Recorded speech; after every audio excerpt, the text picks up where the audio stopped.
मनीष जी, इस समिट में एक और बहुत दिलचस्प बात हुई है। ऐसा कहा जा रहा है कि पीएम मोदी और पुतिन की जो मुलाकात है वो बहुत खास हुई है। वो एक साथ गाड़ी में गए हैं, गाड़ी के अंदर उन्होंने 45 मिनट तक बात की है। उनका पुतिन ने 10 मिनट तक इंतजार किया, उसके बाद और 45 मिनट की उनकी बायलैटरल टॉक्स हुई हैं।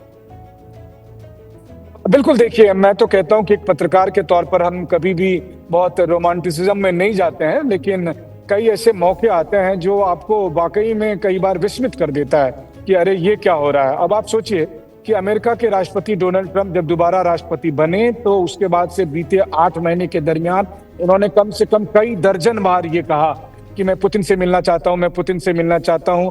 और तब जाकर एक मीटिंग हुई 15 अगस्त को, जब अलास्का में दोनों नेता मिले। और यहाँ बीते 24 घंटे के दरमियान मुझे लगता है कि प्रधानमंत्री मोदी और प्रेसिडेंट पुतिन की 8 से 10 मीटिंग तो हो ही गई है। 8 या 10 बार वो छोटे बड़े तौर पर उन्होंने जो है सो एक दूसरे से बात की है। ये अपने आप में बहुत बड़ी बात है।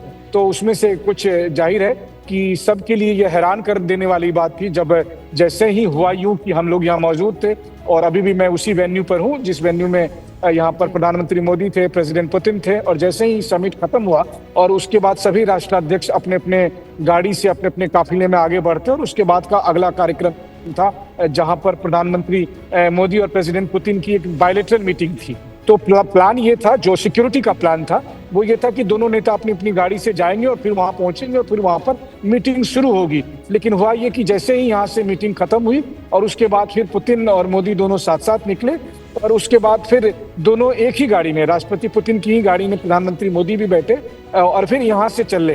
तो देखिए, ये एक स्मार्ट डिप्लोमेसी का भी एक हिस्सा है कि जब आप दोनों को बात करनी और मौका मिल रहा है तो आप कुछ चीजें 1 to 1 भी बात कर सकते हैं। यानी कि उसके बाद तो डेलीगेशन लेवल की बातचीत हुई, लेकिन कार के भीतर दोनों नेताओं के बीच में क्या बातचीत हुई, और उसमें से कुछ चीजें तो चलिए हमें पता लगा क्योंकि आधिकारिक तौर पर हमें बताया गया, लेकिन बहुत सारी बातें ऐसे हुई जिसको जानने की इच्छा में रात भर अगर प्रेसिडेंट ट्रंप करवटें बदलते रहे तो मैं कहूंगा कि अतिशयोक्ति नहीं होगी।